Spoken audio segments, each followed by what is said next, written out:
Welcome to American Education FM, everybody. I'm Dr. Sean Brooks. Ladies and gentlemen, welcome back. I'm going to start here. First of all, this is going to be the last episode for a couple of weeks. This is normally the time of year where I step away for just a little while, kind of relax, do the family thing. And again, got some family coming into town, Independence Day, my birthday. And then I will be back probably again, I'd say the second week of July. That's what I'm shooting for, so certainly after the 8th is my plan. Anyway, I hope you stay tuned for that. The plan, of course, is also to have on, potentially, certainly hopefully, our favorite California lawyer, A.J. Gochick. He's been involved in a bunch of stuff here recently, and I invited him to come on back and give us some updates as to what's going on. He was even a part of the New California movement there for a little while and helped write them some legal documents and certainly their own constitution. But there's also some interesting things going on with that particular movement, and whether or not it actually has any steam behind it is another question, but we're going to dive into that a little bit. Let's see. Also plan on having Jesse James and Outcast from the Dangerous Info podcast back on also, describing all things politics, all things Michigan, education, you name it. Again, any subject is on the table with those guys, and it's been a long time since I've had them on the show, so I reached out to them and said, hey, come on back. Let's have a conversation. So, yeah, that's the plan. Let me start here with this. First of all, of course, Donald Trump was over at the NATO summit there, and it's pretty obvious that he's in charge. I think, again, that is the case. I think that's happening. There seemed to be a lot of sort of respect, certainly in his general direction.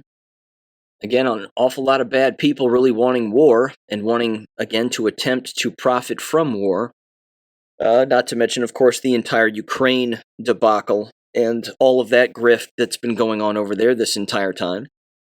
But it just seems, again, that Donald Trump could certainly pull the money away from these people in the blink of an eye, and he could hammer them with tariffs, and he could pull out of NATO if he wanted to. He could pull funding away from them, and they don't want that. So he's basically, again, made the deal in where they're going to pay far more for their own security than they've ever paid for in the past. And that's the way it's supposed to be. That, again, instantly makes our country more wealthy, saves our country copious amounts of money. It's not bankrupting us any more than we already are. And again, that's probably not a bad thing. Now, yeah, I'd love to see NATO disappear completely. I think there's a lot of people who would like to see it disappear completely, just like the UN, just like the European Union. I mean, the list is endless. But threatening them seems to be working, which is nice. Now, there's also this, again, regarding Iran. This is kind of interesting. Of course, there was an entire press conference just this morning as I'm recording this here on Thursday with General Kane and Pete Hegseth. The interesting thing about General Kane is this. To me, he doesn't have a lying style. Again, if there's psychological operations taking place, that's one thing. But just plainly lying to individuals or, again, being on the wrong side of history or being a criminal, I don't have any indication that General Kane is that way. In fact, this is kind of interesting, and I saw this on, what was it? It was Ariel's X account over there on X, and was highlighting how General Kane specifically is the people's general. And this was actually mentioned in a Q post, believe it or not. Post 4506. And ironically enough, the date is also interesting. It was on June 24th of 2020, and it simply said, the people's general, soon. And then it has 3 stars, and then it says Q, and that's it. General Kane is a 3-star general. A lot of people, again, back then thought that the people's general was Mike Flynn. It is not. It's clearly General Kane. Kane's been the one behind the scenes, working on a great deal of things. Again, during the first administration of Donald Trump, the fake Biden administration, and now this. Again, this guy doesn't have a lying style. I personally believe, again, that this guy is in the know. He knows what's going on. If you're talking about a handful of people who are well aware of the Q operation, well aware of psychological warfare, I think it's this guy 100%. No doubt about it. And you may recall, again, Donald Trump does this thing where he will state openly that he doesn't like TV generals, that he's not a fan of the TV generals, all these generals that come on TV and talk about what they think they know is going on when in fact they don't have a clue. He's always made fun of those individuals because he knows that the real ones are the ones that you never see or the ones that you rarely hear from. There was also this too, and this is interesting, and it sounds terrible, but this is a perfect example, I think, about how some of these messages are coded, without a doubt, these particular truth posts that Donald Trump makes, but it's also the art of the deal and it's the art of war. You can expose individuals for who they are and what's actually gone on, even again to a seemingly asleep public. And at the exact same time, you can make it look like you're supporting an individual when in fact you're probably not. So, again, I've played the audio on the show before. It's been discussed here at length that I have no doubt that Donald Trump does not like Benjamin Netanyahu. And that everybody in the Middle East knows that Benjamin Netanyahu and Zionists and Zionism, that all of those individuals who, again, subscribe to all of that they are really the ones who are the warmongers. Again, I don't have any doubt that there's bad Muslims out there too. We know that there are. However, the people that want control and the people that want slavery are the Zionists. So just today, Donald Trump puts out this truth post and he says the following here. Again, just bear with this for a second.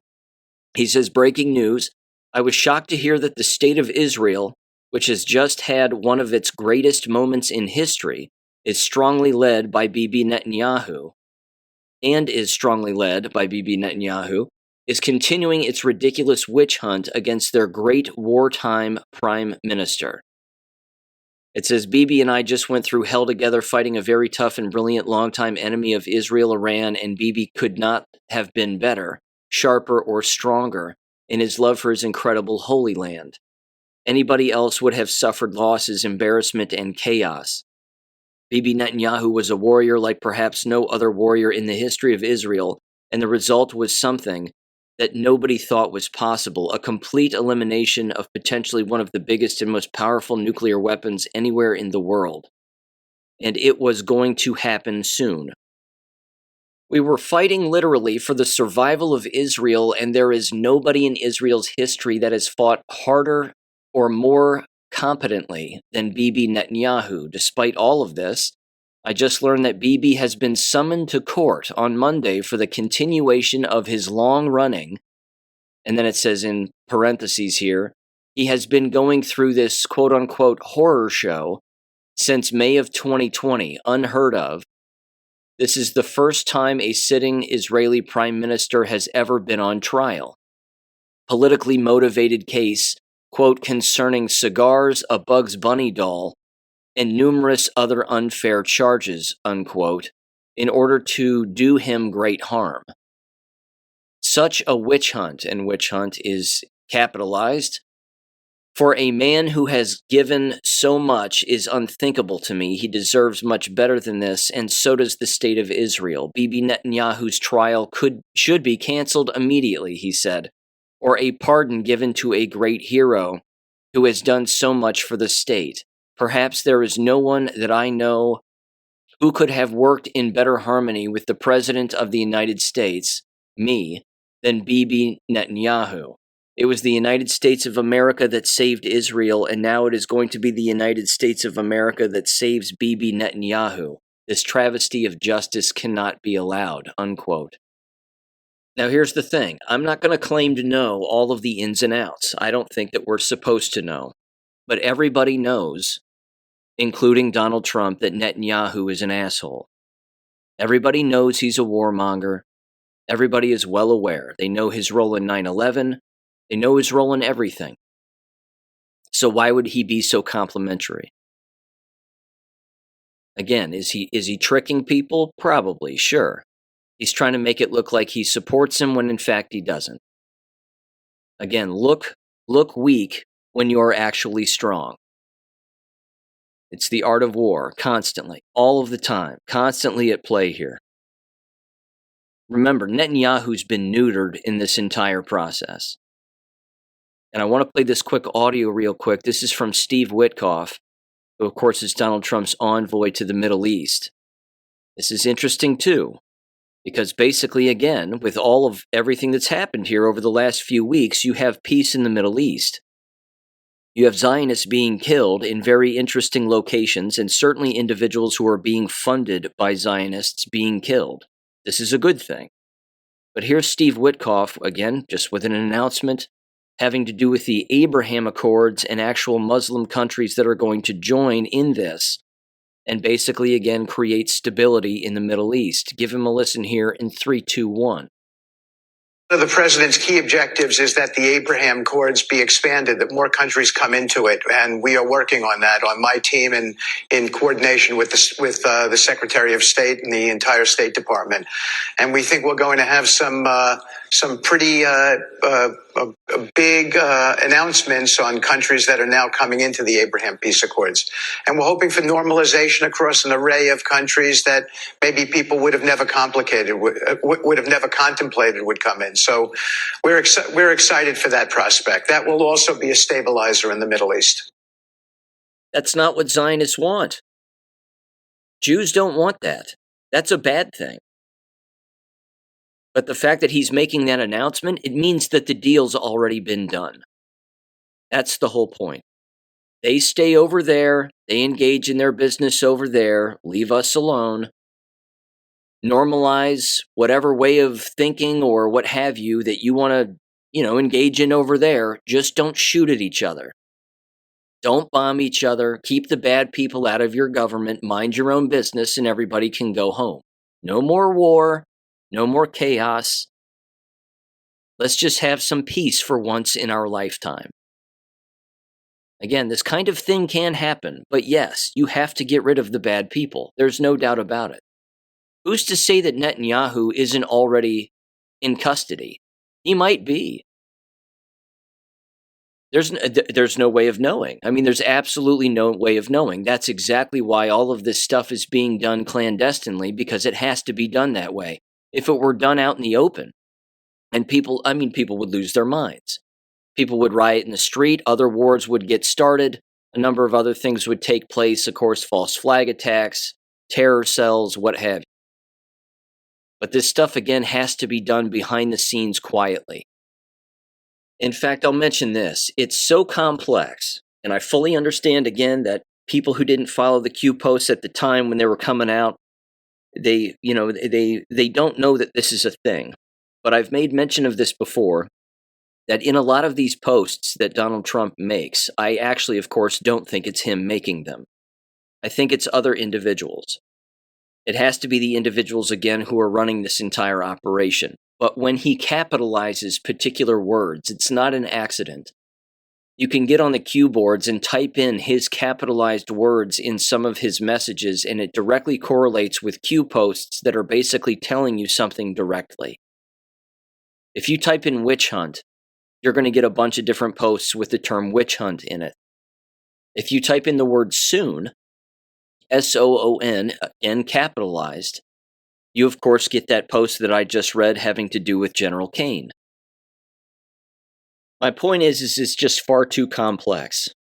It's far too complex, again, for endless individuals, and I fully understand. Again, it's even more complex than I can understand. I mean, I'm not standing on a soapbox saying I got it all figured out. I don't. I just know that it isn't accidental, because it's too consistent. The messaging is too consistent in a lot of these particular posts. Again, the capitalizations, the misspellings, a number of different things. It's not accidental. None of it is accidental. If it were accidental, the media themselves would be commenting on it all of the time. Why does he make his posts the way that he does? Why does he capitalize things and put things in quotations and have misspellings? Seems kind of strange. You would even think, of course, that they would use that against him on some cognitive level and say, well, clearly he's lost his marbles. He's too old because he doesn't know how to spell, because he's yelling when he's typing. But no one's actually ever seen him make a particular post. You've never seen him on a phone making a post before. He just doesn't, you don't see him do it. I've seen him dictate particular post to individuals, again, like his assistants, that will then push it out to the public for the public to read. But I think, again, his entire truth page is basically controlled specifically by individuals in the military who know exactly what's going on, and they are sending us a number of different messages. Again, we know Netanyahu is not our friend. So does everybody in the Middle East. He's the only one slaughtering people on a constant basis. Everybody can see that now. And again, hopefully Donald Trump just told an asleep population that Netanyahu has actually been on trial since 2020. And that every single time that a war starts, the trial gets delayed. And I also understand, again, that the ICC specifically, that international court, that they themselves have been sanctioned by the United States and specifically by Donald Trump. And it's not, again, I don't think it's because they went after Benjamin Netanyahu regarding Gaza. I think it's more specifically because the ICC is a globalist entity, just like the World Health Organization, just like the European Union, just like all of them, like the one that I read in that Q post in the last episode. It's just like NATO, it's like the United Nations, the World Trade Organization, it's all of them. Again, they're designed, according to these Q posts, the ICC is designed to weaken the United States. But you also wouldn't want the ICC to get a hold of Benjamin Netanyahu, given everything that he's done. That has to be handled by our military. That has to be handled, again, behind the scenes. Yes, we would love it to be public, and we want it to be. We want these individuals, again, to hang publicly. We know this. I frankly just don't know if we're going to see that or not. I mean, I don't know if that's going to happen.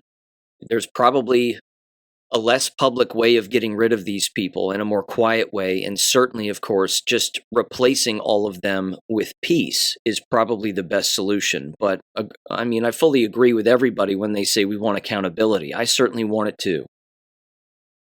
We would love to have these individuals, again, exposed, all their crimes known to everybody, including the individuals in complete and utter denial. I mean, it's a sad state of affairs that might not happen, but I think they are not making deals with these people, the bad people, and I think that they're making very good deals with better people. And of course, the media has been embarrassed throughout this entire operation as well, which is fantastic. Destroying them and then watching them self-destruct is a fantastic thing. I'll just round all that out by basically saying just because he makes a particular post and he's very complimentary of somebody who's very, very bad, well, take that into consideration and fully understand that there's no way that what he's saying is 100% legit at face value, because we know otherwise, which means there has to be something else going on. Now, there's no transition here, but I want to play this audio. It's about 8.5 minutes long, and it's absolutely perfect. And trust me, I mean, it's worth it. If you haven't seen this clip already or heard this clip, it's fantastic. Kari Lake, as I mentioned, was speaking in front of Congress. A lot of congressional and senatorial hearings here this past week. Pam Bondi was testifying. Chairman Powell from the Fed was testifying. Of course, he's a loser. RFK was too, and I'll play his audio a little bit later, but so was Kari Lake. And again, as I mentioned previously, she, of course, has made a great deal of cuts to Voice of America, specifically, along with other media outlets and organizations that, of course, she oversees, which is fantastic. So in this exchange with a fellow Arizonian, if I'm saying that right, Greg Stanton is his name, Representative Greg Stanton. This guy, again, he ends his career with this exchange. Remarkably unprofessional, and he's a perfect example of somebody who's going to be eating a great deal of humble pie when this is all said and done. He personally attacks Kari Lake for being, of course, an election denier, makes fun of her, 1,000 other things, doesn't even bother asking her any questions about exposing waste, fraud, or abuse, which usually, again, exposes the very individual asking the questions as being responsible for waste, fraud, and abuse. Isn't that ironic? That, again, you give these people an inch and they will hang themselves. They do not know how else to behave. They cannot even attempt to hide their own criminality or illegality or whatever you want to call it. Because again, they just scream and shout, and that's their only response, and that's their only tactic. And then she drops him. And she drops him immediately by making a gay comment having to do with him and previous stories of him having a gay lover. Best part is, he doesn't even deny it.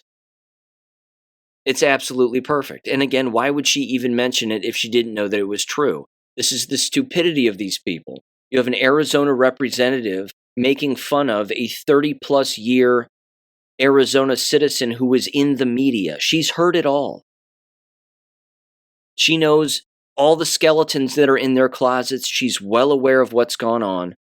Everybody knows that it was voter fraud that kept her out because, again, the cartels, by and large, probably control Arizona, certainly Maricopa County, and they didn't want her around because she was going to clean house. But listen to this 8-minute exchange here because, again, it's remarkably unprofessional, but then Kari Lake just smashes him. And then all hell breaks loose because the other gays in Congress can't stay quiet. It's too funny.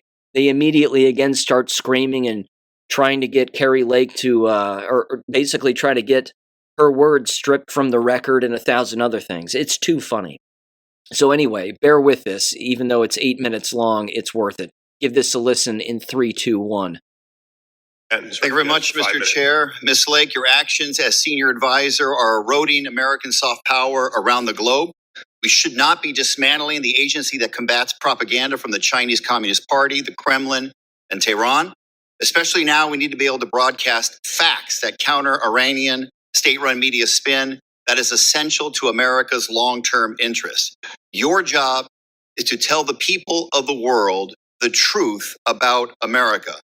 And because of that, there's a more fundamental issue I want to address today, and that is character. You see, Ms. Lake, we have both been public figures in Arizona for a long time. I've seen you in action, including your behavior in the last 2 elections. And let me be clear about something. The American people cannot believe a word you say. You ran for governor in Arizona in 2022. You lost fair and square. Instead of conceding, you embarrassed yourself and our state by lying again and again for years, blaming everything under the sun for your loss, except for your own toxic politics. You lie about that election to this very day. You lied about signatures on mail-in ballots not matching those on file. Proven wrong. You lied about ballots being intentionally misprinted and then rejected in Republican areas. Total BS. You lied and said hundreds of thousands of ballots were mishandled. Zero evidence. You claimed fake ballots were snuck into batches before they were counted. Come on. You repeated these lies again and again, and you've said even recently, quote, I am the duly elected governor. They just stole it, unquote. Give me a break. Ms. Lake, your new role requires you to tell the truth. For decades, whenever authoritarians and dictators suppressed the people and claimed victory in fraudulent elections, Voice of America countered those lies. I can't imagine how people fighting for democracy today and around the world can trust someone who has so shamelessly lied about her own election. Will the gentleman yield to the Ms. question? Lake, no, I will not. Okay, Ms. well, Lake, just so you know, to regain a VOA semblance of wanted your to not credibility, I call will not Hamas yield. terrorists, so Ms. Lake, if we're to gonna regain a berate the semblance of witness, your we may as well be credibility. factual about the evidence. Are you, Yes. This is the I did not- gentleman's I did not- time. If you did not yield, I do not yield, and I'd like the time back. Ms. Lake, to regain a semblance of your credibility, are you finally ready to admit you lost the 2022 Arizona election?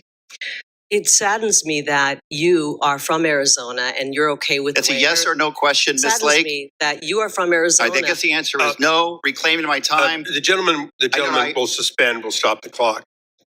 For all present, members are reminded to avoid engaging in personality toward the president and other members.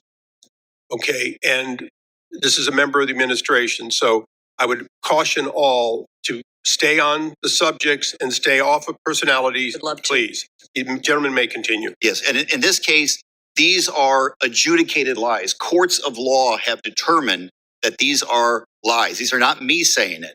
You didn't just lie to the press. The courts are really awesome. You took those lies to court and lost again and again. Every one of your lawsuits failed. And a federal judge said that you were furthering false narratives that blamelessly undermine public trust. And you didn't just lie. You were formally sanctioned by the court. Ms. Lake, you have been sanctioned twice for providing false information to courts. Isn't that true? Yes or no?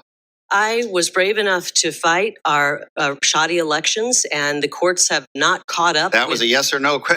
I guess the answer is no. Let me reclaim my time. You have been sanctioned by both the United States District Court and the Arizona Supreme Court for, quote, making false factual statements to the court. And you were sued for defamation by a Republican election official, Stephen Richer. He and his family were subjected to harassment and even death threats because of those lies. You told your supporters, Richer and fellow Republican County Supervisor Bill Gates, that they, quote, sabotaged Election Day.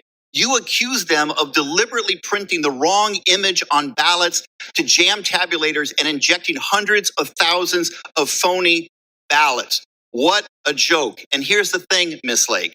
When it came down to it, you chickened out. You refused to defend those lies in court. You decided to take a default judgment.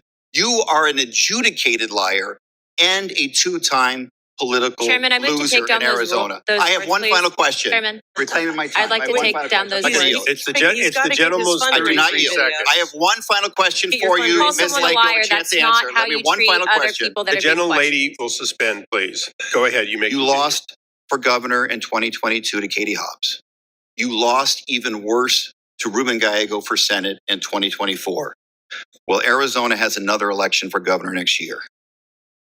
Will you do us all a favor and run it back and run for governor again? I yield. The gentlelady No more questions. Can I respond. respond You may to some of that? Because that was complete insanity. I wish I could yield back the last 5 minutes of my life, actually. And I want to apologize to the people of Arizona that we have somebody who's representing the folks in one of our great parts of the Valley that doesn't care about the integrity of our election. So but you weren't here. You came in late. And we're talking about USAGM today, the Agency for Global Media, and how they can put out absolute abject lies, and we can't control any. We have no say over what the editorial content is, and I would hope that you would not be okay with that. They could literally put out a lie about anybody here, and I know you've been the victim of that. I know you've been the victim. I remember the stories about you where they said you had a gay lover, and those were going. Mr. Chairman. Can I? I hope you honor what you just gave as a caution to everyone, and I moved those words. To tell you that those kind of lies, and you said those were lies, those kind of lies could be broadcast today on VOA, and you couldn't pick up the phone, Representative Stanton, and call them and say, hey, you're putting out lies about me. You would not be able to do that because they would sue you for breaking the firewall. So lies are being told on Voice of America. It's inappropriate. You've been subjected to lies that you said were lies about you in the media before. And how would you like it if those lies were put on Voice of America right now? Because they could do it and you couldn't do a thing about it. You couldn't stop it. You couldn't stop all those lies that you said were said about you if they went on Voice of America today. You'd have to sit and take it. Okay. I thank the gentlelady, and I appreciate the dialogue. Ruling on the member, she was responding, and I thought rather complimentary that in fact those were untrue, and she was defending that. So that's what he says. I'll leave it as that. I think Mr. Stanton would agree that those were untrue statements, and she said so. I will now recognize myself for 5 minutes. Mr. Chairman, I apologize. I wasn't concerned at all what she was saying. My concern is that the leader of this agency, which is supposed to disseminate truth about the United States, is an adjudicated liar. That's not an exaggeration. That's not. Okay, the gentleman made that point quite clearly. Said that. Mr. Chairman, recognizing myself for Mr. 5 Chairman, minutes. unanimous consent. Twice so far, the chair, prior to you, had said there was no documentation for requests of Does the meetings. So I'd gentleman like want to submit unanimous something? consent that these be placed in the record. These are requests for meetings that have not been answered. I love it. And then, of course, he doesn't deny it. He never denied it. He was like, her comments don't concern me. Anyway, moving on. You just got called gay. You were just called gay. On live television, in a congressional hearing, that you had a gay lover. Hello? You'd think you'd want to address that. He's just like, nah, no big deal. And then, of course, the other guy flips out. I mean, again, these pedos and these weirdos, they could not expose themselves anymore if they wanted to. What they say and what they don't say at particular moments when they should either be saying something or they should not be saying something is completely flipped around. I love it. Absolutely perfect. Of course, like I said, she's cut 85% of Voice of America and all the nitwits that work over there and that entire evil propaganda rig, and good. It's a good thing. But I'm telling you, the people, you can't even make this up. The people screaming at the top of their lungs that there was zero voter fraud, the humble pie that they're going to be eating, I mean, they're going to choke on it. There's just no way around it. There's absolutely no way that the Donald Trump administration leaves office without making sure that the election of course, 2020 was completely stolen. There's just no way. Again, the simple takedown of it alone has openly ensnared all of these representatives, senators, you name it. It's ensnared endless people. All the political pundits, all of the news outlets, everybody. It's been a massive trap because all of them are on record openly saying, Joe Biden was president, it was never stolen, we're right, everybody else is wrong, don't you dare bring it up, and everything else. Again, even all the confirmation hearings with all the questions to Donald Trump's newly appointed staff now, where they were all asked, was Joe Biden the real president? And they were like, well, he was sitting in the chair. And then they were all, screaming and losing their minds because they're saying, well, that's an interesting way of putting it because you're not admitting that he was actually the duly elected president. And they were like, well, he held the office. It just kept driving them nuts. That has to be part of this trap also. I love it. I think it's absolutely great. Here's another great one. Talk about saving children here. Again, no real transition, but this was from dailycitizen.focusonthefamily.com. It was titled, Bongino announces FBI apprehended 449 child predators, and rescued 226 kids in 3 months. Operation Restore Justice resulted in the apprehension of 205 child sex predators, 764 purveyors, while rescuing 115 children, Bongino said. And then Operation Sotera Shield, if I'm saying that right, resulted in the apprehension of 224 child predators and the rescue of 109 children. This is just the beginning, he said. It goes on. It says, in addition to the children who have been rescued with the assistance of the FBI, the U.S. Marshals Service announced on June 23rd that it spearheaded an operation in June, leading to the recovery or safe location of 60 critically missing children across Florida. Operation Dragon Eye, deemed the most successful missing child operation in United States Marshal Service history, was intended to recover critically missing youth, provide them with essential services, including appropriate placement, and to deter bad actors exploiting missing child vulnerabilities, the United States Marshal Service revealed in a statement. Operation Dragon Eye resulted in 8 arrests and charges of human trafficking, child endangerment, narcotics possession, and custodial interference. It says, quote, the unique part of this operation was the fact that underage critically missing children ranging from 9 to 17 were not only recovered, but were debriefed and provided with physical and psychological care. It's constant. It's absolutely constant in the United States, but at least some of these individuals, again, are being found. And you have to know that a great deal of them are illegal aliens. No doubt about that. Anytime you have open borders, anytime politicians, again, are advocating for mass immigration, as they would like to call it, and you're flying illegal aliens into our country, or you're letting them, again, just cross over, telling Border Patrol to stand down, buying off Border Patrol, whatever it is, the number of laws that have been broken regarding all of that are endless, because you're always talking about child trafficking, drug running, gun running, etc., etc. And everybody's involved. All these American politicians were involved. Even Ron DeSantis and Greg Abbott. They were involved too. Taking illegals from their own state, not detaining them, and actually shipping them to northern states. They did that also. Not good. So, I don't have a short memory on that. I remember that. And I'm not going to forget it either. Not to mention, again, all the other politicians in Washington, D.C. who openly advocated for it. This should prove to everybody, that act alone should prove to everybody what they're responsible for. And sliding into education on this very specific issue of child abuse. Again, when a school environment openly says that they care about the well-being of children, they're lying. They're just flat out lying. Because if individuals in Washington, D.C. can advocate for child trafficking in a backwards kind of way, so do school districts. School districts in America advocate for child abuse while saying that they are not advocating for child abuse and actually standing up for children.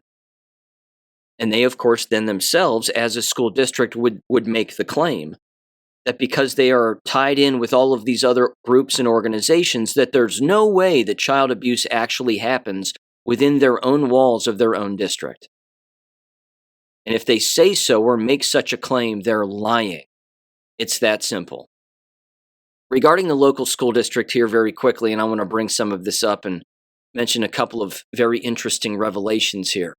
First of all, on their website of the Talawanda School District in Oxford, Ohio, it openly says, Talawanda Board of Education, in partnership with the community, our mission is to educate and prepare our students for a rapidly changing world by instilling critical thinking skills, a global perspective, and a respect for our core values. And then you have a Venn diagram. So it's 3 circles all overlapping at a singular point. And in the middle, it says student-centered. This is what schools want you to believe. And then the circles on the outside, the main ones, all say relationships, achievement, accountability. And then the parts that overlap, again, not just including student-centered, but just outside of that, it says leadership, safety, and communication. Words on a diagram don't mean anything if you don't back it up. And American schools never back this up. They just don't. This is why we have the problems that we have in the business of education. This is why it is the way that it is. It's why literacy is rock bottom, arithmetic is rock bottom, comprehension, spelling, all rock bottom. The reason is because just because they say things are fine doesn't mean that it is. Now let me give you some updates regarding Principal Jason Mers of the Talawanda City School District. As I've mentioned before, the superintendent continues to put his foot in his own mouth. He's specifically reached out to the parent of the abused child and openly stated again that you need to choose a school to attend with, of course, your children. Are they going to return to Kramer Elementary, or do you want them to go to Marshall Elementary or Bogan Elementary, the other elementary school in town? And his justification for this, of course, message was that basically Jason Mers could return, and that is his concern. Now, I brought that up in a previous episode, so I'm not going to rehash that. She, of course, is not sending her children to Kramer Elementary School, and Jason Mers is not going to be returning. Because, again, the civil lawsuits that will commence will be immense and completely bankrupt the school district. Again, that would be a nail in their own coffin that they would drive in themselves. I would be fine with that because, again, that would, of course, destroy them. So, yeah, if they want to destroy themselves, I say go for it. But where this continues to get interesting is the school district is now basically no longer adhering to their open records requests. They're just flat out denying them. It almost does not matter which request you make. They have an excuse as to why they're not giving you the information. Now, one of them happens to be a lawful excuse. And it's, again, if you're asking for documentation that is currently being investigated by an individual, specifically in this case, Jason Mers, then they cannot produce that documentation for you. They can produce it for an investigating police officer, a lawyer, a Title IX investigator, a number of other people, but they can't do it for a citizen, so to speak. Okay, fine, no problem. Here's, however, a request that I did make that was denied. And ask yourself, why on earth would they deny such a request? I asked for the names or titles or individuals involved. Of course, not the minors. I really don't care about the minors in the case necessarily. I'm interested in how many, and that's really all I wanted was a number, how many Title IX investigations have taken place in the school district over the last 10 years. School districts, by law, have to have a list of how many Title IXs that they specifically, again, have engaged in. Certainly, I would say this, if not by law, their lawyer would know that. So that's all that I was asking for. And they said, sorry, it's too ambiguous. We can't provide that. It doesn't get more specific. So I changed my request and I said I would like all of the formal and informal Title IX resolutions.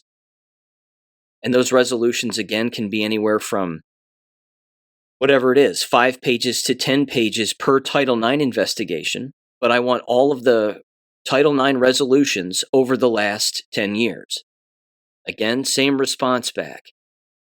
Sorry, it's too ambiguous of a request. By law, we don't have to blah, blah, blah, and we don't have to do this, and we don't have to do that.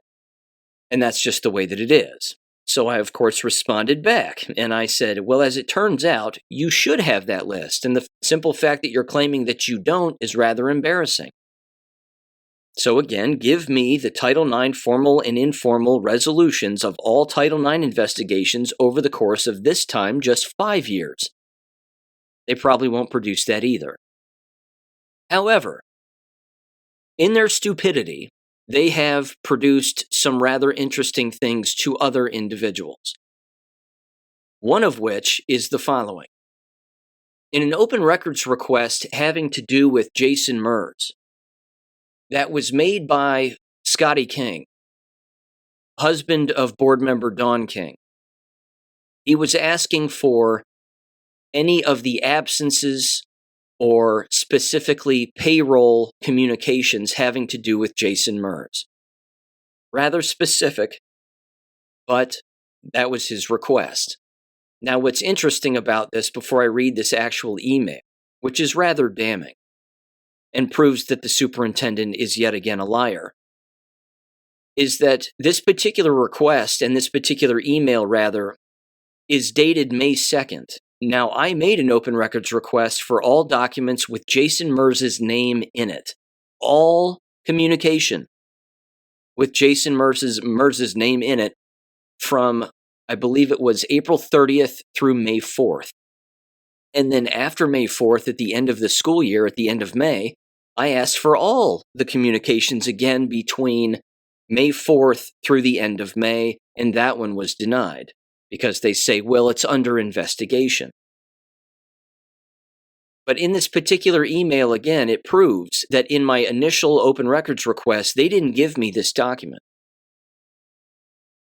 Because again, I asked for all emails pertaining to, with the name Jason Mers in it. Not to or from Jason Mers per se, just anything, again, having to do with Jason Mers. And again, this particular subject was titled, Please Place Jason Mers. That was the actual subject of this email. And this email is on Friday, May 2nd of 2025 at 8:08 a.m. The superintendent, Ed Thoreau, sends this to their, what's her name? Holly Turner. She's the payroll gal. Payroll and something administrator. Benefits administrator, and also their HR director. And he says, please place Jason Mers on administrative pay leave starting yesterday, May 1st, 2025, until further notice. Thank you. May 1st was a Thursday. Now I have to go over the timeline very quickly here. Again, to just refresh people's memories if you're interested. The night of the 30th is when the police report was made by the mother. And then they were walking out of the building, her and her advocate friend, and they said openly to the police, "You'd better tell the school district because we're going to." That meant that that morning the police contacted someone and told them to place Jason Mers on paid administrative leave. The problem is, the school district was telling their employees that Jason Mers was out sick. They didn't say anything about him being on paid administrative leave, not a thing. And they did so only after my Substack article came out the very next day on Friday afternoon. Interesting timing. It just continues to show that they were attempting to hide this. They were keeping it already from their own staff members. Allegedly, they were keeping it from board members as well, but I don't think that is necessarily the case. I would venture to guess that Ed Thoreau got on the telephone as the superintendent and simply called one or two board members and basically just said, "Here's exactly what's going on, and here's what he's been accused of, and I've already placed him on paid administrative leave, but we're trying to keep this quiet," and blah, blah, blah. All at the exact same time while leading other individuals to believe that Ed Thoreau found out about this on Friday morning, when in fact he did not. He found out about this on Thursday morning. And then what do school districts do across America? They do exactly what they're all trained to do. They go into self-preservation mode, protect the image mode, keep everything quiet mode. And then I blew that straight to shit with my Substack article. And then they all lost their minds. This is how criminal organizations operate. They lie, cheat, steal, keep things from people, and you think that your kids are safe. It's unbelievable to me that people send their children to these places believing that they are safe. They are not.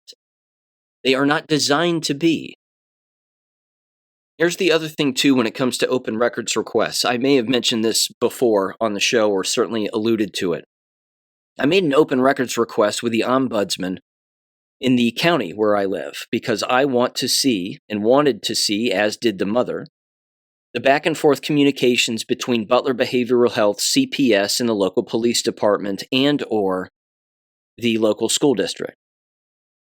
Because as I've mentioned before, when it comes to mandated reporters, the chain of command on communications on these kinds of issues, specifically in the state of Ohio, has to happen immediately. And as I've also mentioned on the show, I recorded these phone calls also where I specifically talked with Butler Behavioral Health, CPS, and I asked them about, again, chain of command. I gave them this hypothetical scenario, which was this scenario. And I said, again, given the seriousness of the nature of a principal sexually assaulting a minor in a school bathroom, what exactly would go on here? What exactly would you do in this instance? Who would you tell? And they both said the same thing. They said, we would not conduct the investigation. This is a criminal issue. We would immediately tell the local police department who is involved at the location. Given the fact that it's a principal of a school, that would have to happen immediately, because then you're talking about the safety of everybody involved and the proximity to children. So the ombudsman got back to me this week and basically, again, provided little to no documentation. Because they said, very specifically, there is an ongoing investigation and all documentation pertaining to the abuse of this child, which was first noted last summer in 2024, that all of that is under investigation, therefore it can't be disseminated to the public. But here's what it does show, which is interesting and even more damning for the local police department. What it shows is that in this documentation, having to do again with the parent's name and any documentation pertaining to them, what it shows is that in the past, around 2017, there was an allegation of this parent's child being sexually assaulted by a family member, by a cousin, if I'm not mistaken. And I'm at liberty to discuss this and have permission to do so. But I'm going to just keep it brief. The point is that in that communication back and forth, CPS was directly involved. Excuse me. They were in receipt of the complaint and the allegation. They conducted their investigation, and they basically said there isn't enough evidence to do anything with this, again, regarding a specific family member. Therefore, we're basically just dropping this particular case, and there's really nothing that we can do. Now, that's kind of a standard CPS approach, I suppose, certainly when it comes to another family member, specifically when the other family member is also a child, but an older child. The problem is what that shows is CPS involvement in that case. Now, what CPS would not get involved in is the sexual assault of a minor in school at the hands of a school principal. CPS would immediately move that on to the local police department. Immediately. But they didn't. And it's beyond evident that they didn't. I don't even need the papers to prove it. The dots already connect themselves in this particular case. What, of course, makes this complicated, as you probably know because you read the Substack articles or, again, have heard me talk about this, but what makes it complicated now, of course, is you have a police department essentially investigating their own lack of involvement, which is illegal. There's nothing immediate about letting 7 months pass upon receiving information of child abuse at the hands of a school principal within a school building. From, again, what had to have been CPS telling them, because that's the chain of command. Butler Behavioral Health tells CPS, CPS moves it on immediately to the local police department. It's too serious. It's not, a couple of cousins touching each other. That's not what it is. That's something CPS would handle. Immediate police department involvement would have to come in certainly a case just like this. And it didn't happen. At no point during that 7-month plus period from whenever it was, September of 2024, all the way to April 30th of 2025, where the parent herself filled out a police report on this very issue because there was no involvement. That didn't mean that the Oxford Police Department didn't know about it. They had to have known about it. It's impossible they wouldn't. Someone buried it. And as I stated, the chief of police is most likely friends with the principal in question because certainly the police chief's wife was the school principal and is the school principal of another elementary school in town. There's only 3 elementary schools. And as I mentioned previously, Jason Mers, his wife, and the police chief's wife were the 3 principals of the elementary schools at the same time. Jason Mers' wife left the district last year, and then the police chief's wife remains the principal of one of the 3 elementary schools to this day. It's too obvious what's happening here. I mean, what's the police department going to do? What's the investigator really going to do in this case? Are they going to try to throw CPS under the bus? Are they going to try to throw Butler Behavioral Health under the bus? I've already publicized the formal documentation that shows that Butler Behavioral Health contacted CPS. And like I said, it's impossible that CPS would not tell the local police department. They can't investigate themselves because they're directly involved. Some police officer, somebody, took that call from CPS and then either told the chief of police or told someone else or whatever. But do police departments investigate themselves? No, but they have to in this case, or someone else will. And they don't want somebody else coming into their sweet little department and snooping around.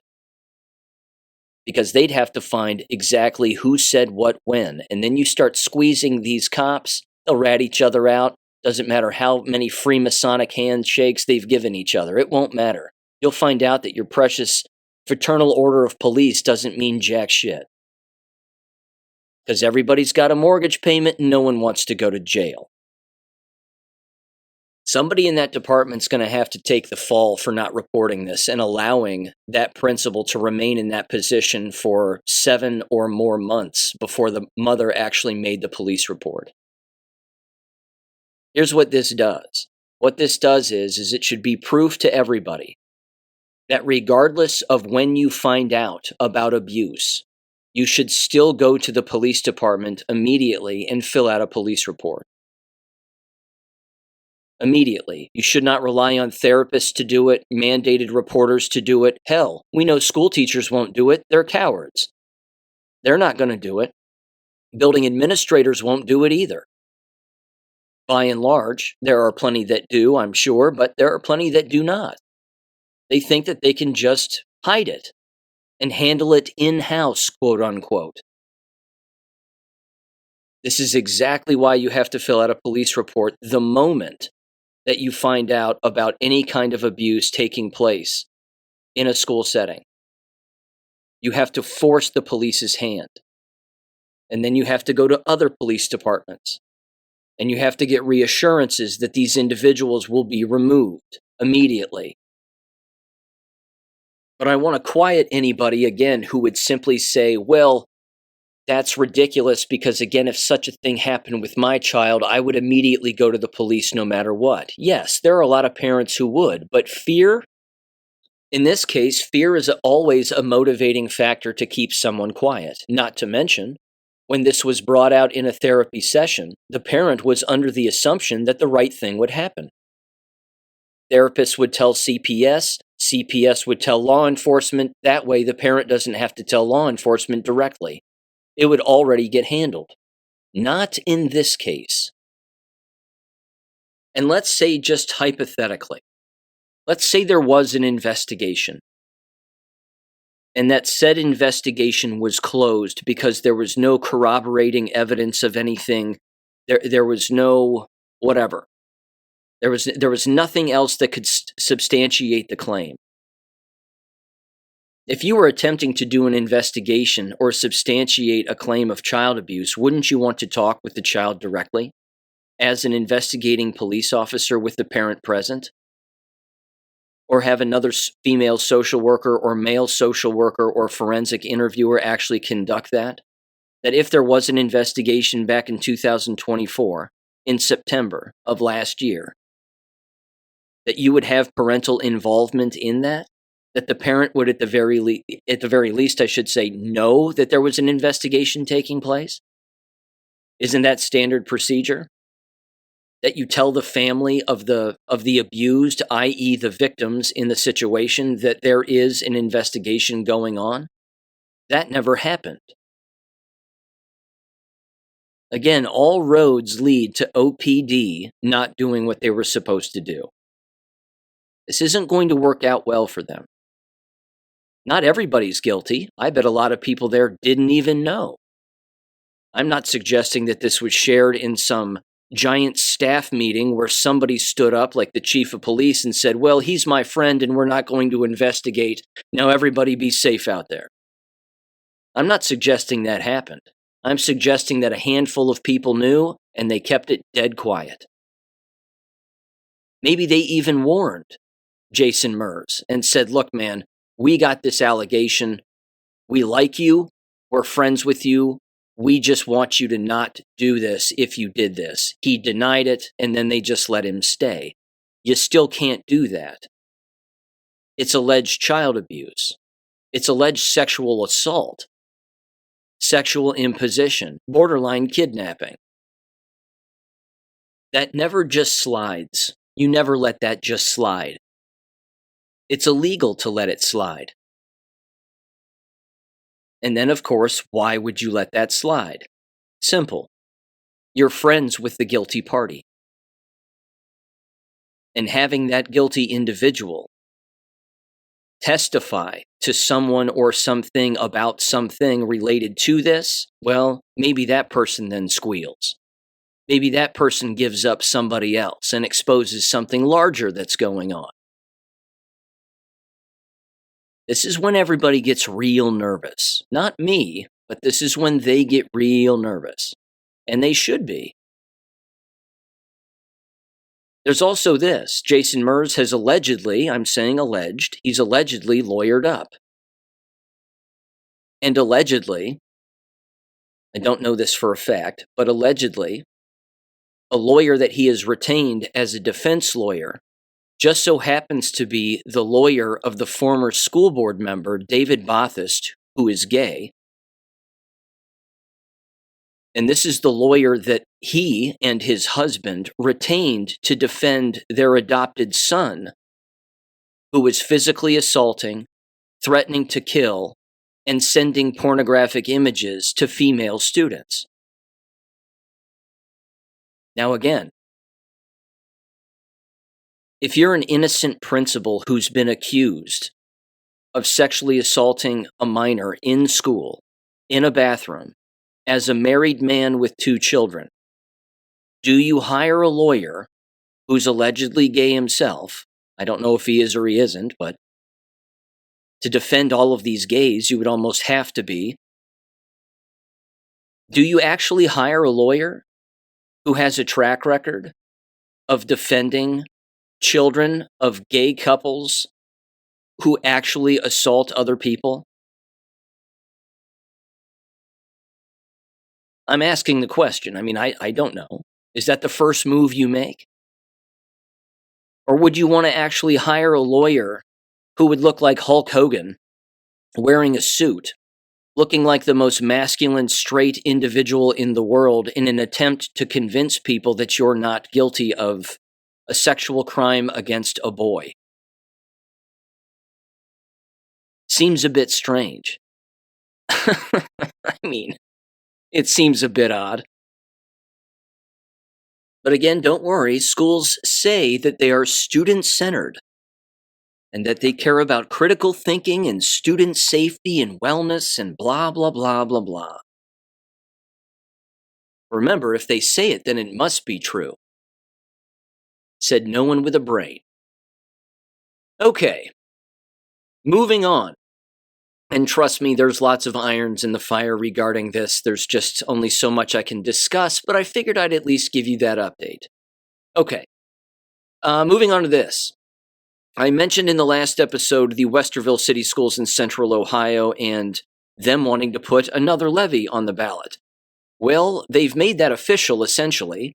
There was another board meeting that they decided to have at the beginning of this week, and I watched it, and it's mind-numbing.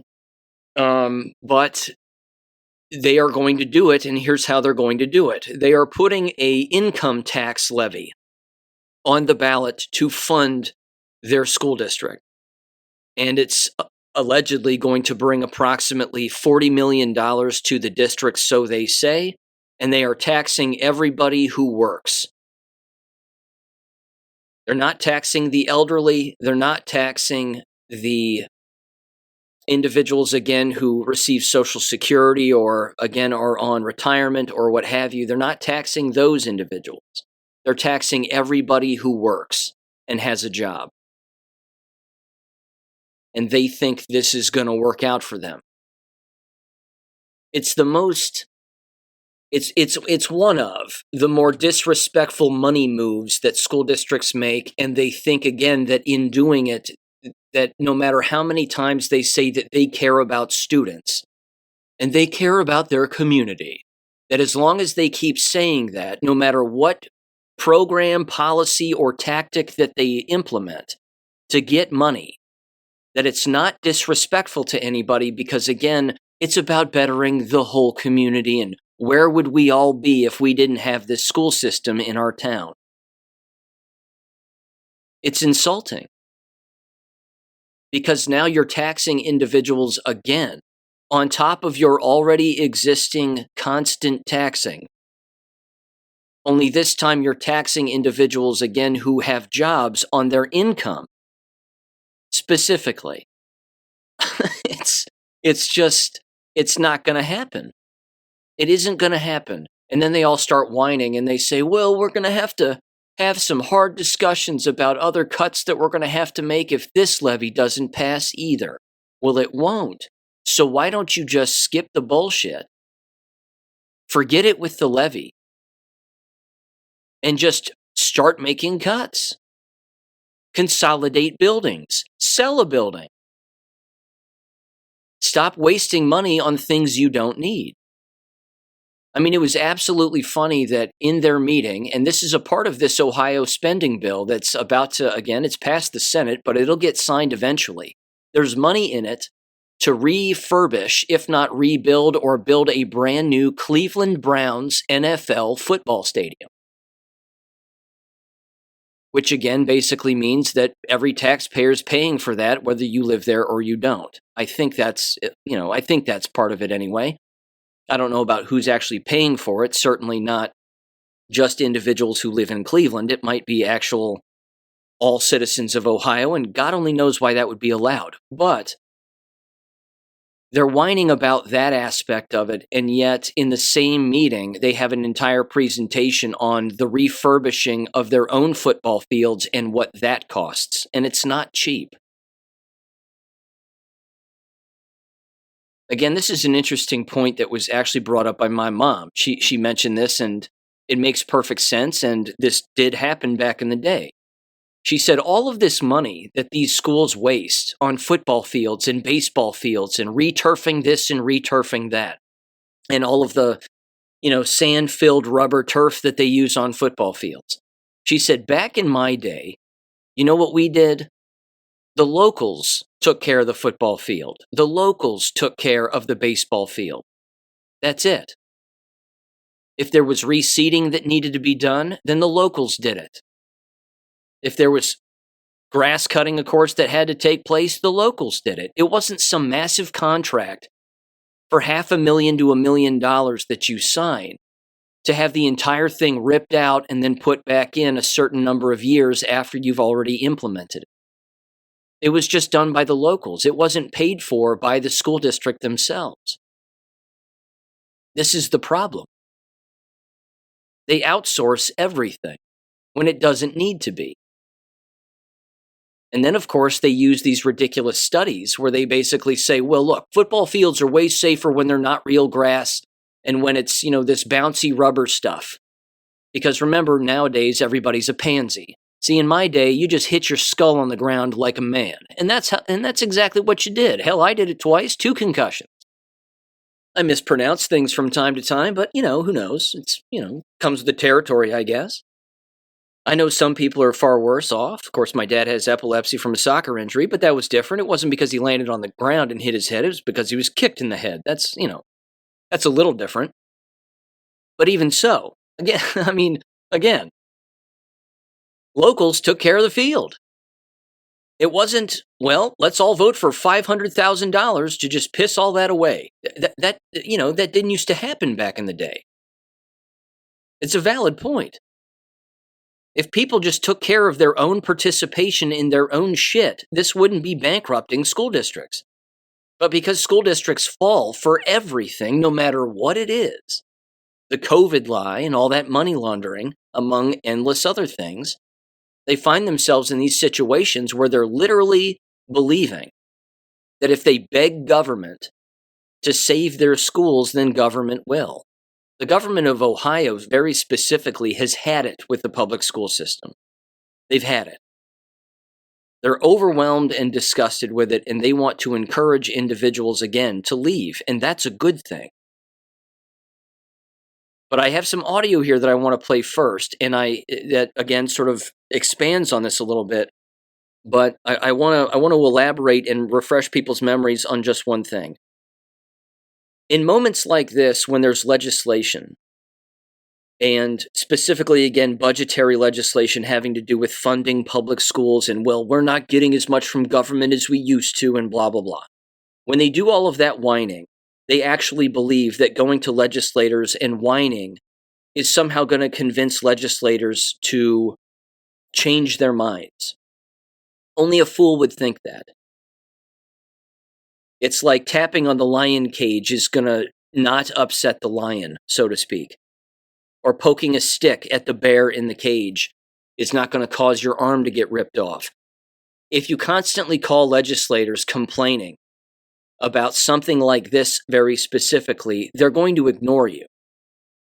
because they know what you want. You're just begging for free stuff. And they don't want to give it to you anymore because you have nothing to show for it. You have no product. But one of the things, again, that I mentioned in the past, which happens, and it happened in this case, and this is the proof of it, is that in moments like this, it's where every single school district in a state, it's all of them, they will vote to give taxpayer money to a law firm to have the law firm draw up legal papers, basically opposing this legislation and attempting to fight this legislation. Everybody knows all that money gets pissed away. You'll never see it ever again. There'll be nothing to show for it. However, a document will get written, and then it'll be handed to a very specific, usually politically radical judge at the Capitol somewhere, and then they will make a ruling on quote-unquote school choice or educational choice. And then the people who allowed for that vote to take place on these school boards and the public who wanted that legal battle, they will applaud themselves and pat each other on the back thinking that they've actually won. That if a judge, as it happened here in Ohio, openly stated that ed choice is unconstitutional, which it is not, they mistakenly pat themselves on the back as the public and as school districts and say, this is a victory for us. We're defending public education, and all of our hard work has proven that, this is exactly what we can accomplish and whatever else. They're complete fools, because it doesn't matter what a judge says or thinks or what their belief system is. If it's law, which it already is in Ohio, school choice, voucher system, the whole thing is already law. All they're doing is delaying the legal process, basically, and they're giving the gullible public a bone to chew on, thinking that they actually accomplished something when they didn't. So here's what happened in Ohio this past week. A Franklin County judge, which is Columbus, Ohio, a Franklin County judge ruled that ed choice, the voucher system, the whole thing, is unconstitutional. But it isn't. And just because a judge rules that it's unconstitutional in the state of Ohio doesn't mean it's abolished. Ed choice still exists. It's still in place. It hasn't disappeared. It hasn't gone away. The voucher system still exists. And now it'll go to an appellate court where it'll be struck down, where the judge's decision will be struck down. And if it isn't, it'll go to the Supreme Court where it'll be struck down. Just because people are getting their feelings hurt by having money taken away from public education and it being given back to the families to make them choose where to go, where they want their own children to go, so that they're not slaves to a zip code, that right there again is not unconstitutional. That's the point. That's freedom. But who doesn't like freedom? Oh yeah, communists. That's who doesn't like it.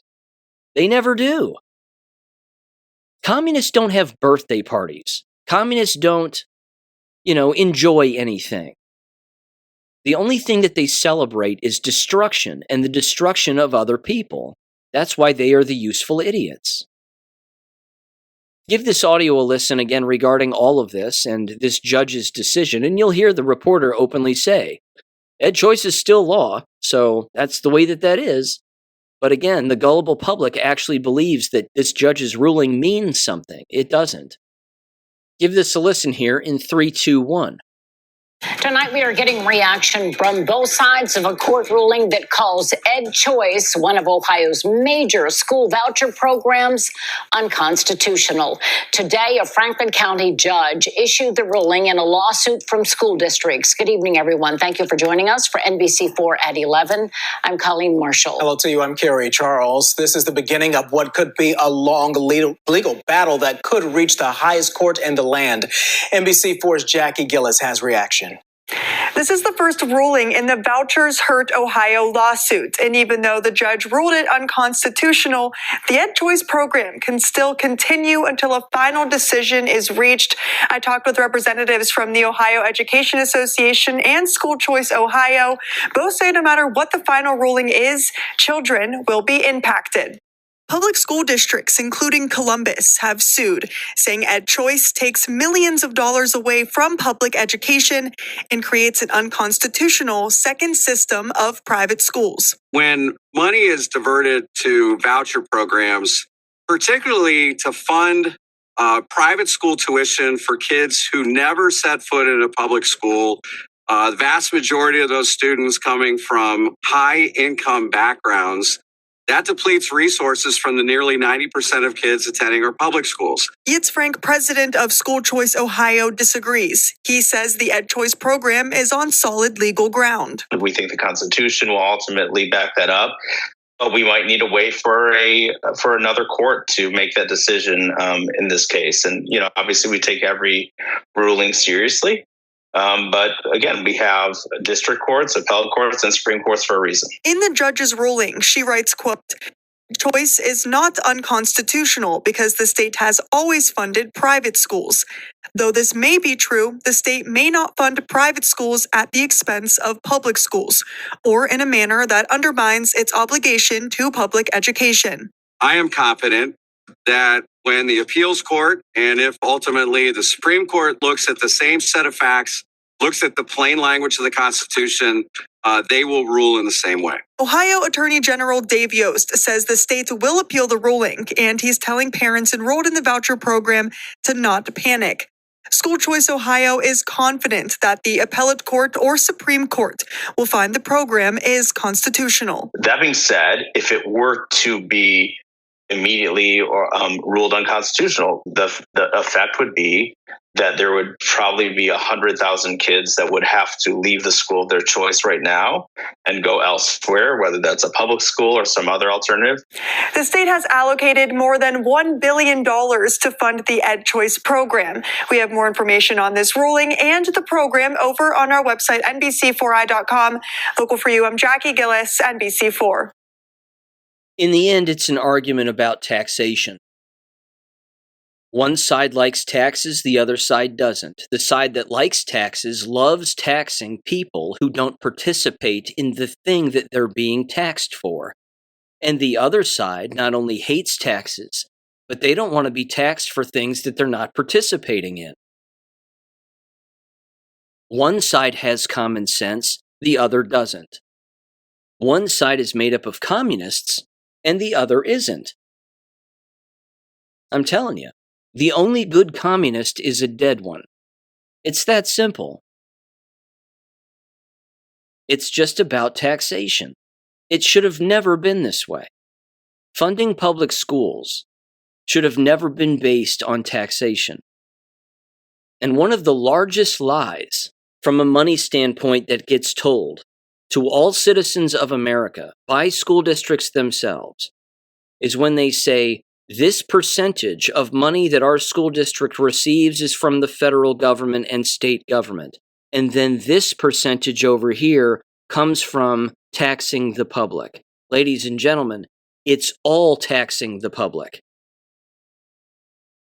Any money that the federal or state government gives school districts is your tax dollars. Always has been. Where do you think they get it? Yes, they print it off, but it's just your tax dollars going back into the public system again one more time. It's just called something else. It's amazing. The number of people that don't understand that and don't see that is astounding. You pay a state income tax, you pay a federal tax.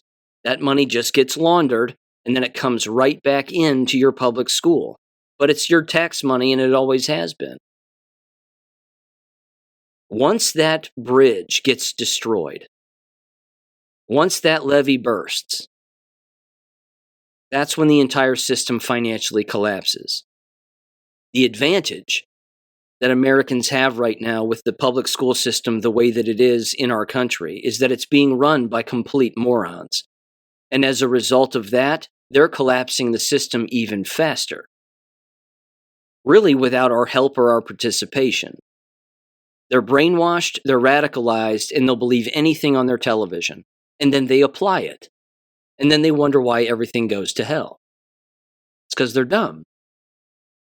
Case in point, there's this. This is from the U.S. Department of Justice, Office of Public Affairs. Here was a press release from Wednesday, June 25th. It says the Justice Department files complaint challenging Minnesota laws providing in-state tuition benefits for illegal aliens.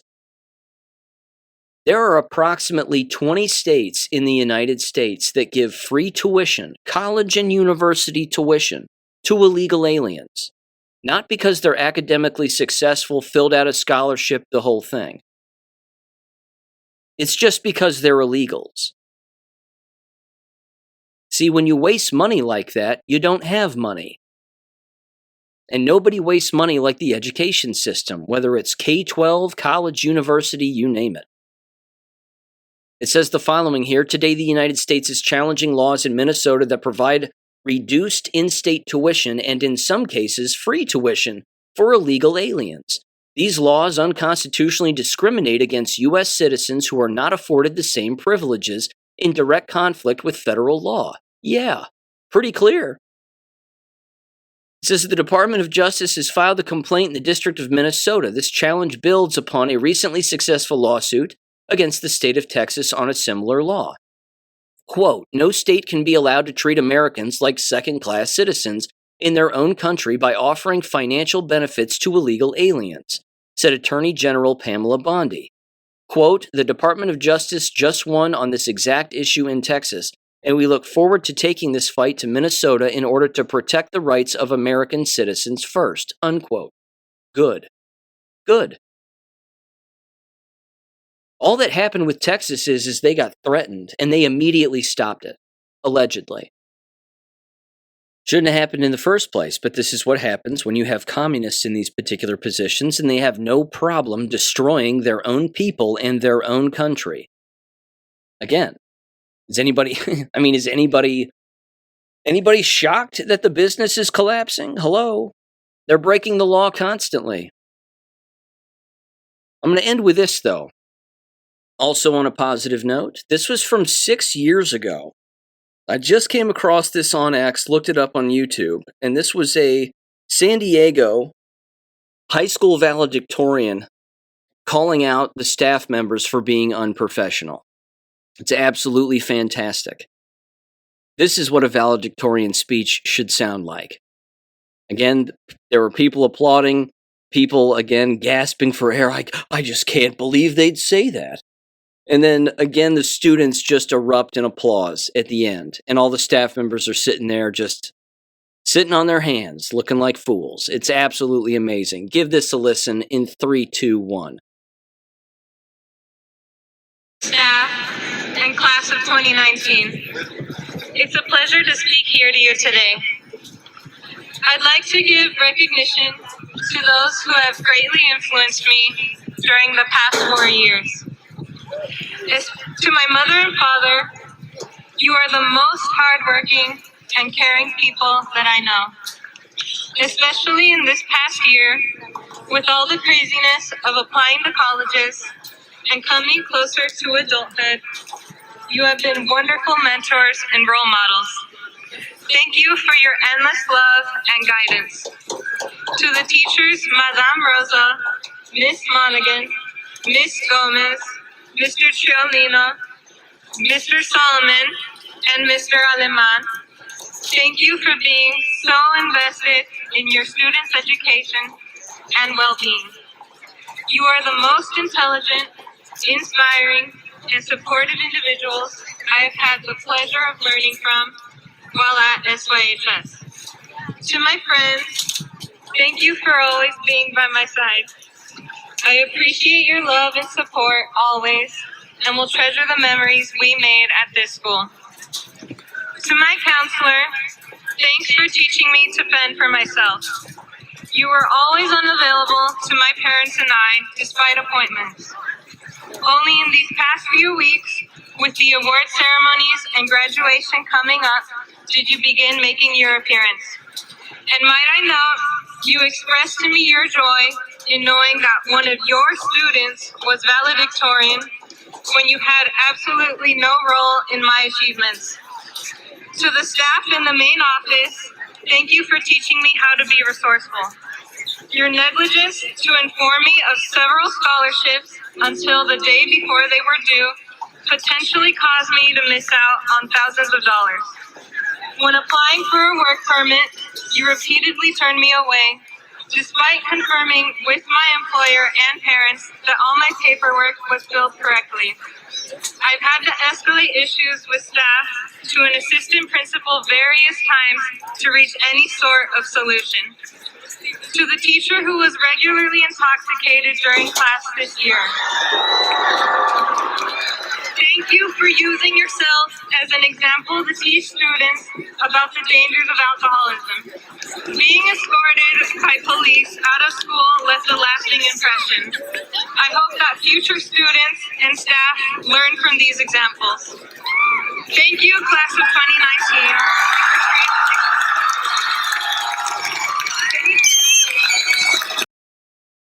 I love it. That's exactly what they should be. Again, those graduation speeches are legendary. They're legendary. Millions of views online. Microphones getting cut off when school staff starts to get called out. All that stuff. I absolutely love it. Because that's the real world. And you're also, of course, seeing the censorship in many cases when somebody's mic gets cut and whatever. But she got through her whole speech without being interrupted. It was well done. That's awesome. All right, 2 jab-related things here very quickly. First of all, Slay News, again, they've got an article over there. Failed pregnancies surge 43% among COVID-vaccinated women. This is from June 24th. Not good, clearly. Key findings from the study include 1 dose, weeks 8 to 13, was associated with 3.9 more fetal losses per 100 men than expected, a 43% increase. Dose number 3, weeks 8 through 13, was linked to a 1.9 more losses per 100 women, or a 19% higher expected rate. And late pregnancy losses made up a significant portion of these outcomes among all women. 1.1% experienced pregnancy loss after week 24. That number rose to 2.7% for women who received 1 dose in early pregnancy, and 1.8% for dose 3 recipients. Again, the title of this study is Observed to Expected Fetal Losses Following mRNA COVID-19 Vaccination in Early Pregnancy. It was, preprint. It was preprinted in MedRx 4, and it was posted on June 20th of this year. So, yeah, not good. And there's this also, highly disappointing. I could probably spend an hour on this alone, but Secretary Kennedy testified, as I stated at the beginning of the episode, to Congress earlier this week, and he said the following on X. He said, quote, "Wearables put the power of health back in the hands of the American people. We're launching one of the largest HHS campaigns in history to encourage their use, so every American can take control of their health 1 data point at a time. It's a key part of our mission to make America healthy again," unquote. Wearables. This is a bad idea. I've been over this at length, published Substack articles about this. It's the wireless body area network, and it does not belong anywhere on or around human beings. Again, the number of people that are wearing these Oura rings, which are tied directly into your cell phone, you're putting wireless devices on your body. It is not healthy. It is quite the opposite. It's also, again, data mining everything about you that could be used against you. There is nothing about any of these wearables, again, that is going to help a person. I feel terrible for the diabetics who rely on these wearables because they believe that it's convenient. that instead of, again, them injecting themselves on a daily basis with insulin, they can have a wearable that does it for them, but is also directly tied into an application on their cell phone. Therefore, you're always around your cell phone with an actual radioactive device hooked to your body or stuck to your body, or however, again, it's applied, whether it be on the arm or, somewhere else on your body, around your waist. The Oura rings alone, again, drive me up the wall. Even General Kane was wearing an Oura ring. I assume that's what he was wearing. I don't know why. I can't believe these people don't know what the wireless body area network is, or they do know what it is and they don't care. I'm not sure, but here's a piece of audio of, again, Kennedy being asked about this by an Ohio representative, and give this a listen in 3, 2, 1. Secretary Kennedy, my first question is that there is a tremendous amount of research that shows that greater engagement with one's health leads to better outcomes. In recent years, American innovators have created and improved wearable devices so that not only are consumers able to better engage with their health through monitoring data, but they are able to share that data with providers. I believe American consumers, in line with the 21st Century Cures Act, should be able to access these innovative wellness tools. Secretary Kennedy, do you agree that consumers should continue to have access to these tools? Absolutely. In fact, we're about to launch one of the biggest advertising campaigns in HHS history to encourage Americans to use wearables. It's a way of people can take control over their own health. They can take responsibility. They can see, as you know, what food is doing to their glucose levels, their heart rates, and a number of other metrics as they eat it. And they can begin to make good judgments about their diet, about their physical activity, about the way that they live their lives. We think that wearables are a key to the MAHA agenda, making America healthy again. And we are going to, my vision is that every American is wearing a wearable within 4 years. Over my dead body. Hard pass, hard no. Not happening. It's not going to happen. I just got a new cell phone not that long ago. I've had a very old cell phone for a very long time. Just got an iPhone 16. The first thing I do when I get a device like this is I delete all of the health apps. All of them. I do my best at least to get rid of them. I mean, some of them they don't let you get rid of, but I don't turn them on. I deactivate them, no notifications. I get them off of the screen as best I can. Not interested, don't care. If you need a wearable to tell you something about yourself, you have a problem. I'm sorry, it's just the way that it is. Every American wearing a wearable in 4 years? No, not going to happen. Absolutely not. The number of people that will be sick as a result of wearing those wearables is going to be through the roof. I don't know. I don't understand why I'm not sleeping well. Well, take the Oura rings off of your body. I've got some circulation problems in my arm. Take your Apple Watch off. Throw it away. Again, I can't believe it. I don't think I played the audio, but this is a thing, and I think I did describe it on the show, and I certainly played the video on in one of the past war videos, that Oakley, the sunglasses company, has teamed up with Meta to create sunglasses that have a camera built in that is wireless, that is hooked to a phone app. So you're literally wearing a camera around your face, on your eyes, temples, forehead, that is a wireless device that is hooked to your cell phone. But I get to record myself skateboarding and it's going to be cool. You're going to get brain cancer and you're going to wonder where it came from.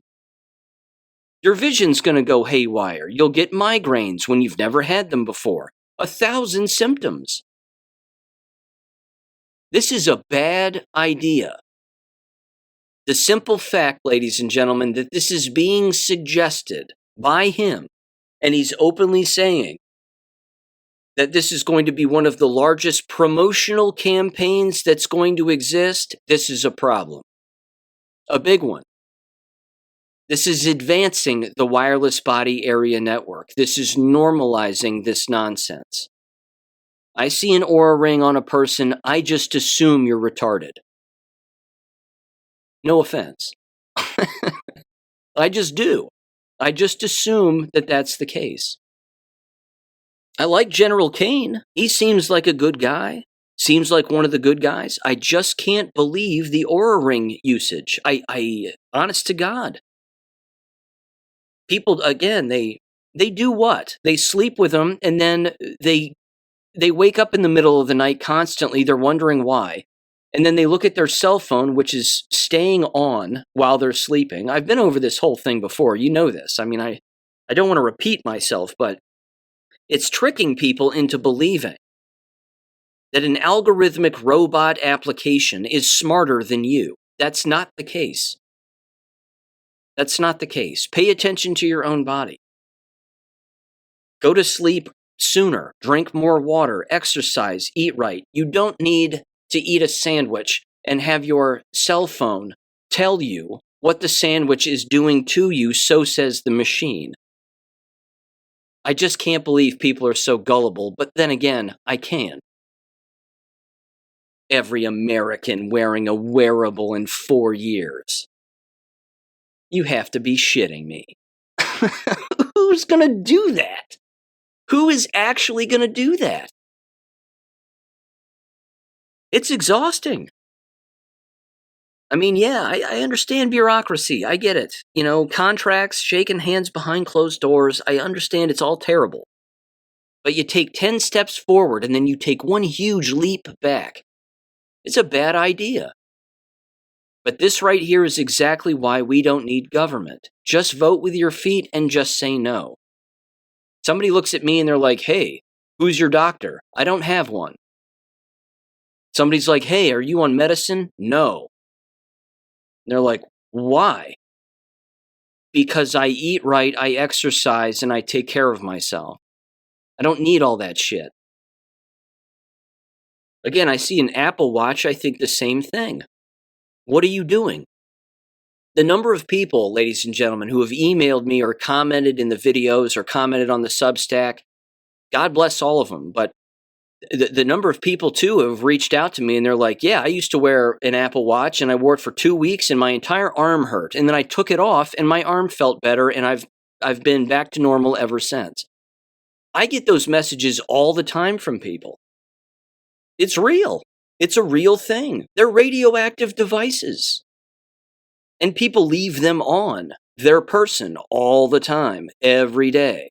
It's amazing to me. And then of course, they leave them on while they're sleeping. It's all got to be turned off. All of it. And then keep it away from your person as much as humanly possible. You'll be less sick. MAHA. Are you serious? Some contract got signed with somebody. Somebody thinks this is a good idea. Wear more wearables, then you can inform your doctor more specifically. No, this is about digitizing medicine, which is a bad idea. It's not going to streamline anything. It's going to make things worse. And doctors, and this is the shitty part, been cursing a lot in this episode, my apologies. This is what's going to happen with doctors. Doctors are now going to start promoting the wearables in their offices if they don't already. Do you have the Apple Health app? Do you have the pulse-generating diabetic thing where you put your fingers on it and it tells you whether or not you're diabetic or pre-diabetic? Are you wearing an Oura ring? Are you wearing an Oura necklace? An Oura wristwatch? An Oura bracelet? Do you have them on your ankles, your toes, all of your fingers? Are you turning green yet? Do you glow at night? Are your eyes popping out of your head? Well, just put on another Oura ring and I'm sure those symptoms will go away. This, again, joking aside, that's the approach that these people are going to take. And then they'll slide you a pill. and they'll say, take this pill for that symptom. No, it's not all the wireless radiation that you're killing yourself with. That's not the cause. Just take this pill and you'll be fine. How is that any different from the current medical system that we currently have? Download the Beachbody app on your cell phone. Look up a group of exercises. Look up one of the cooking shows that's on there. Do it. And then that's it. Then you're fine. But wearing radioactive devices on your body that track your every movement and then ship that information to a cloud, which is someone else's computer, is the wireless body area network in a nutshell. Terrible idea. But it's a scheme and it's a plan, and it's one that's still being rolled out under the guise of MAHA and being healthy. I'm telling you, it's a horrible idea. And it can't happen. So just say no. It's just like virtual reality and the goggles that they keep forcing on people to wear all of the time. It comes in waves. It'll show up, it fails, and then it goes away. Years pass, it'll come back. People try to wear them again. They go, wow, this sucks. And they don't buy it, and then it goes away again. Make that the case with wearable devices that are radioactive and wireless. And I'm telling you, they'll all go away. People will stop buying them and wearing them. They'll drop the prices and make them incredibly cheap and affordable. And people will brag about them and whatever else. It's a word of caution. Just stay away. There's nothing about making America healthy again with radioactive devices. It's painfully stupid that it's obvious and counterproductive. Okay. I'm done with that rant. Ladies and gentlemen, thank you for listening as always. Longer episode here. It's been a while. Happy Independence Day. If somebody says Happy 4th, slap them across the face. Happy Independence Day. Because that's what it is. Ladies and gentlemen, we will talk probably next, July 10th maybe? Somewhere around there, and there will be some more videos, I'm certain, along the way in between now and then. With that said, Happy Independence Day again. Thank you for listening as always. Peace. Thank you for listening to American Education FM. Make sure and check out AmericanEducationFM.com for more information. Take care and God bless.